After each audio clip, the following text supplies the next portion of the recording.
Bonjour ou bonsoir, justement. Donc dans le cadre du festival Gougou Muck, avec l'Hippo Casino, le Café Charbon, en partenariat avec le réseau social libfly.com, la deuxième édition de La Voix Haute vous est présentée cet après-midi. Let's talk about rock and roll, baby!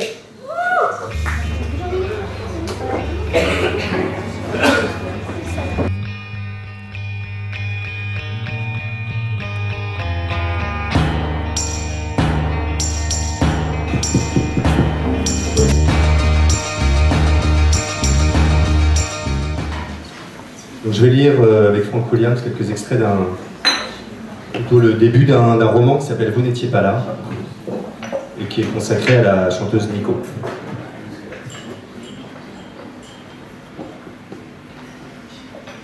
Il n'est pas nécessaire que tu sortes de ta maison. Reste à ta table et écoute.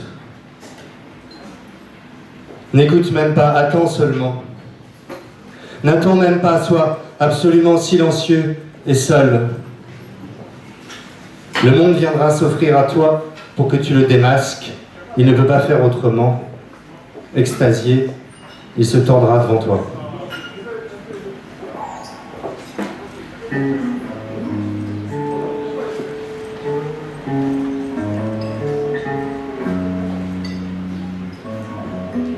Vous ne voulez pas de biographie, c'est une chose entendue.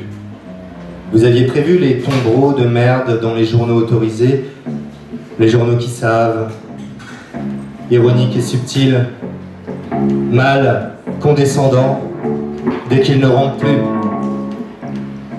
Vous ne croyez pas aux origines, au sang qui ne saurait mentir, aux traces, aux reconstitutions. Mais il faut, personne n'y coupe. On raffole de psychologie collective, de petits faits vrais, on cloue beaucoup. Alors, vos traces envahissent le monde. Pas un pouce de terre dont vous ne veniez pas, un peu, aussi, à votre humble façon. Alors vous avez de nombreux sexes et de nombreux corps.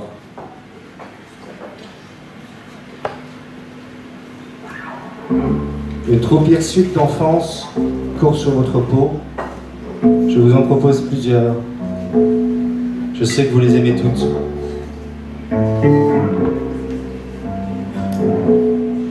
Est-ce qu'une petite fille qui court sous les bombes, tresse lustrée dans le cou, à Cologne ou Berlin, au milieu de restes humains fumants, vous contenterait pour commencer?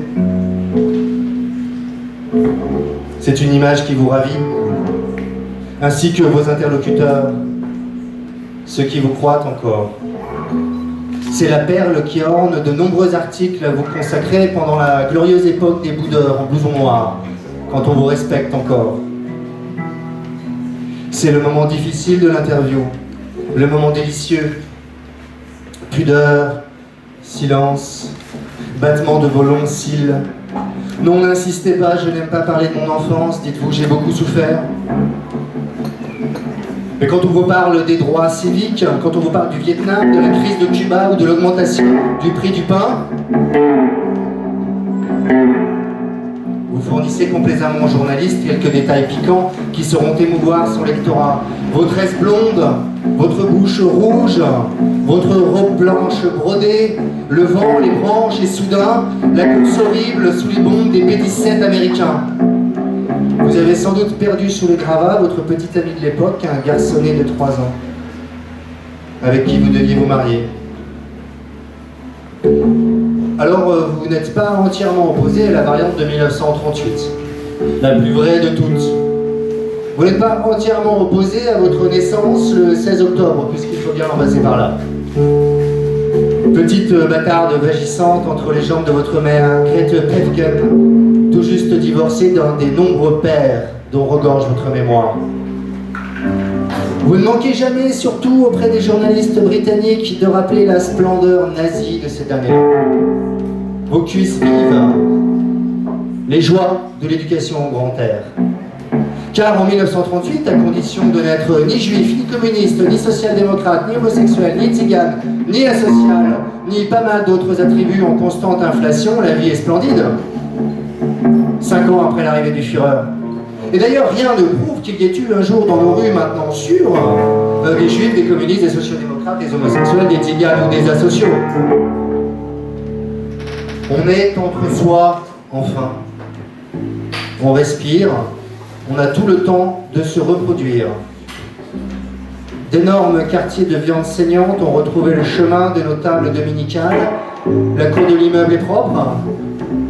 Les voisins toujours serviables. Nous ne sommes plus la carpette de la SDN. La grande crise, les brouettes de billets, les parasites sociaux, la faim, les batailles rangées dans les rues ne sont plus que de très vagues souvenirs, reliques enfouies d'un temps qu'on n'est pas très sûr d'avoir vécu, nous, les Allemands. Quand était-ce donc? Sommes-nous bien sûrs d'avoir vécu cela? Plus aucun film ni aucun livre n'en témoigne, et on a enfermé les vieux à la cave. Maintenant que nous dominons l'Europe et le monde, bientôt.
Petit tas de chair fripée, vous poussez votre premier hurlement avec 1,5 million de bébés, autant de dons au Führer et de confirmation de la race aryenne.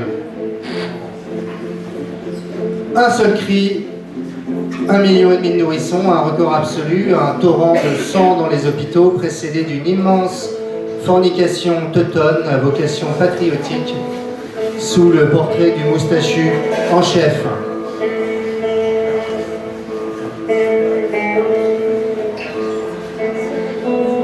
Vous aimeriez pouvoir dire que votre mère est morte à la naissance, votre père à la conception. Ça aurait une certaine allure. Ce serait beau comme une attaque de diligence, mais non. Vous n'allez pas jusque-là. Car jusqu'à un certain point, vous devez endosser des parents.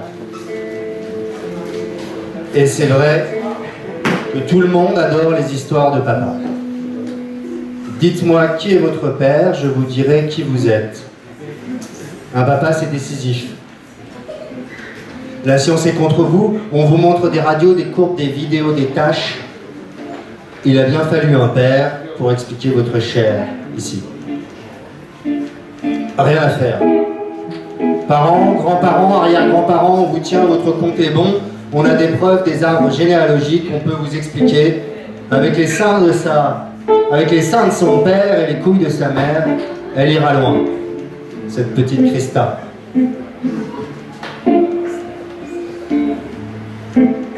Vous avez donc plusieurs pères à votre arc, un carquois plein sur le dos, et vous les décochez calmement sur les renifleurs d'origine et de fondement. Rien ne vous arrête sur ce point.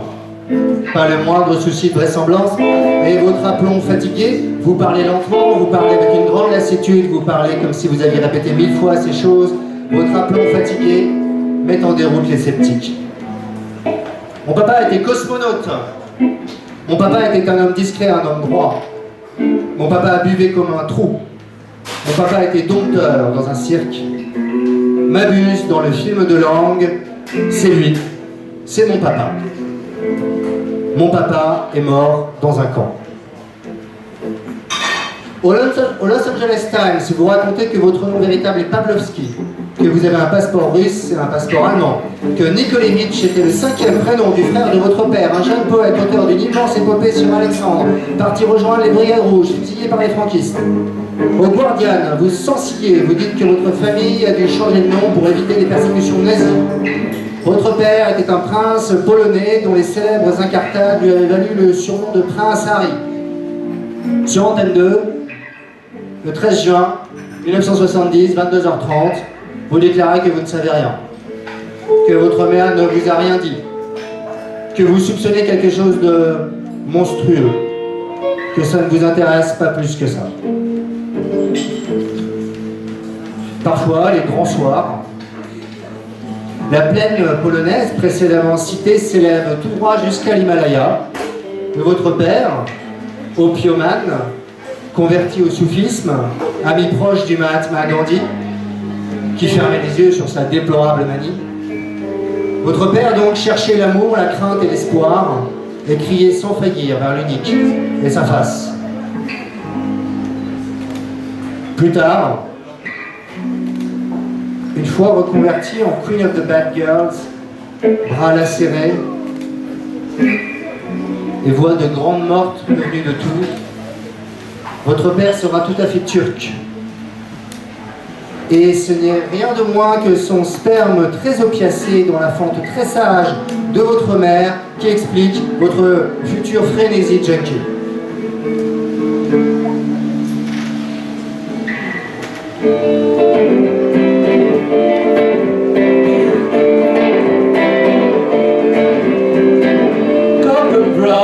Textures like sun, lays me down with my mind children. Throughout the night, no need to fight, never a frown with gold crown. Every time, just like the last, I'm a ship tied to the mast, to distant land, takes both my hand, never a frown with gold crown.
Il suffisait d'enchaîner, de ne pas se retourner, de ne jamais s'arrêter. Ces années-là. De ne pas poser de questions. Il suffisait de ne pas parler du tout, d'écouter un peu ou d'en donner l'impression. Simplement de se lever très tôt. De réussir à quitter le lit sans tarder. D'avaler une poignée d'amphétamine. De rejoindre la salle de bain, rien que quelques pas, de retrouver votre visage, de vérifier que votre visage était intact, que votre visage faisait toujours ses effets. Il suffisait de vérifier que votre visage pouvait continuer à vous tenir lieu de parole, de sexe, de passé, de chair, ces années-là, sans se retourner. Combien d'années, combien qui passèrent comme un seul jour, hallucinés de 1953 à 1966 environ. Ces années où toute chose était coupante et atrocement vraie. Comme un seul lendemain de fête prolongée pendant près de 15 ans. Où l'on ne s'étonne plus de dormir si peu, où aucune ombre n'échappe à la hache d'une permanente lumière électrique. Ces années-là.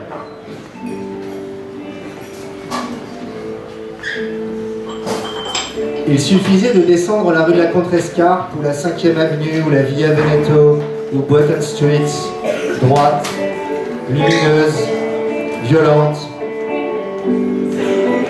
de rejoindre une agence ou un studio, de laisser sur le seuil quoi? Votre âme, votre dépouille, de livrer votre visage aux maquilleuses, de prendre position devant des décors de carton-pâte, de ne presque jamais sourire, de conformer votre visage à des cuisines, des savons, des machines à laver, des maquillages, des lits, des crèmes, des lessives, des avions, des bikinis, des bombes nucléaires. Il suffisait que votre visage soit parfaitement tout cela, que la marchandise soit féroce et pourtant presque accessible, qu'elle vaille une existence et tous les rêves des acheteurs de magazines de mode. Il suffisait d'attendre, d'écouter les indications du photographe, d'écouter les dernières histoires. La putain du bruit public et son bruit de crécelle. Il suffit de vous tenir à distance et de rester droite et d'écouter un peu les confessions apeurées qui se ruent vers vous pour arracher un tressaillement à votre visage. Il suffit de ne pas être entraîné dans la boue intime où on essaie de vous engluer. Il suffira de dépenser le plus vite possible les montants vertigineux de vos cachets dans des fêtes fracassantes, des fêtes de fin du monde, auxquelles vous vous préparez longtemps, désespérément, vous habillant et vous déshabillant devant le miroir de votre chambre d'hôtel, essayant différents masques sur votre visage pour mieux les émietter dans les drogues et les alcools et l'épuisement des nuits, de dépenser les cachets dans des potlatches aberrants pour des êtres qui ne vous sont rien ou presque, de brûler les billets le plus vite possible, de ne surtout pas réfléchir à un emploi un peu utile de cet argent, de ne jamais rien prendre au sérieux, d'acheter pour votre mère une maison à Ibiza, votre mère, désespérée de solitude, qui perd pied, progressivement. Vous arrivez à Ibiza en 1956, annoncé partout comme la plus belle fille du monde, la garde civile franquiste encadre le déplacement de votre chair dangereuse, vous êtes prié de limiter vos déplacements en journée, de ne sortir que sévèrement vêtu, de ne pas déclencher d'émeutes. Vous vous souvenez de la chaleur électrique sur l'île qui écrasait tout, la chaleur et la lumière vous tuaient. Vous étiez heureuse de mourir sous cette chaleur, sous cette lumière, dont vous étiez pourtant censé vous protéger pour préserver votre peau très blanche, vos yeux bleu-vert, votre teint de cadavre, très tendance, avec les ensembles gris-perle. Vous vous souvenez que vous vouliez disparaître. les bars étaient déjà la seule chose véritablement nécessaire. Les grands pourvoyeurs d'angoisse. Rien ne tenait face aux bars.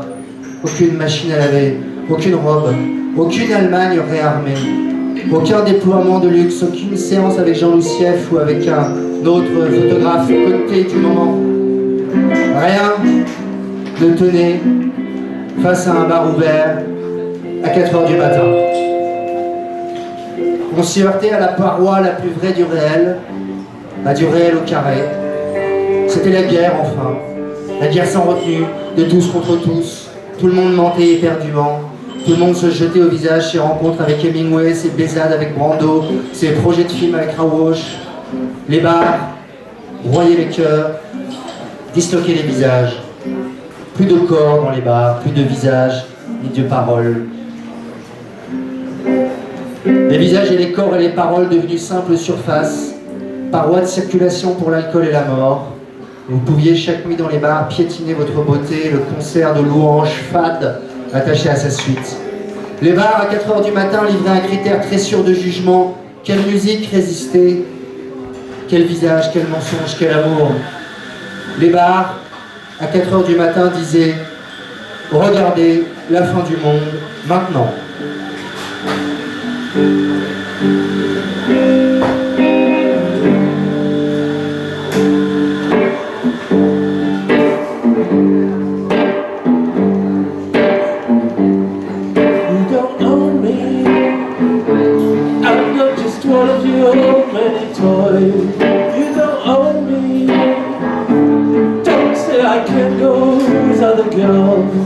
You don't own me.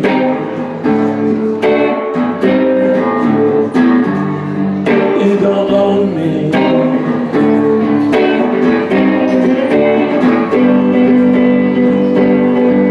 And don't tell me what to do. And don't tell me what to say. And please, when I go out with you, don't put me on display.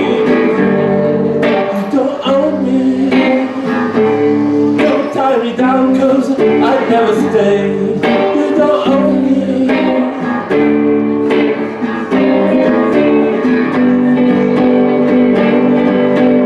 Don't tell me what to do.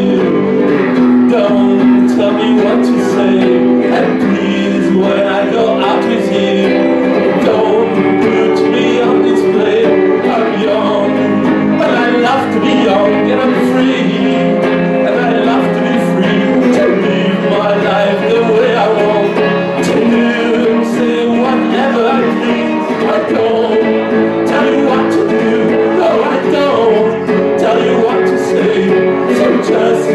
Let me be myself. That's all I ask of you. I'm young, and I love to be young. I'm free, and I love to be free. To live my life the way I want. To do and say whatever I please. Don't own me. I'm not just one of your many toys. You don't own me. I can't go with other girls. You don't own me.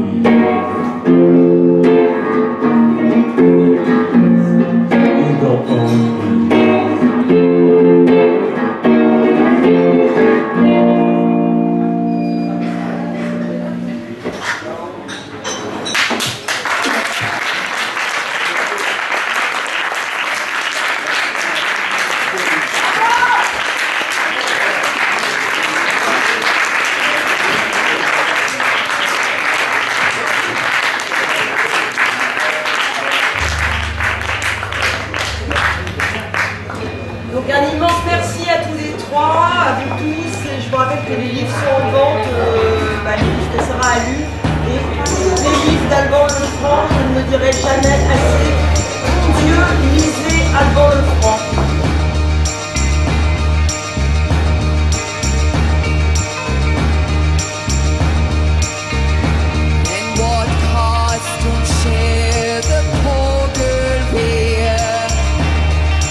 dawn.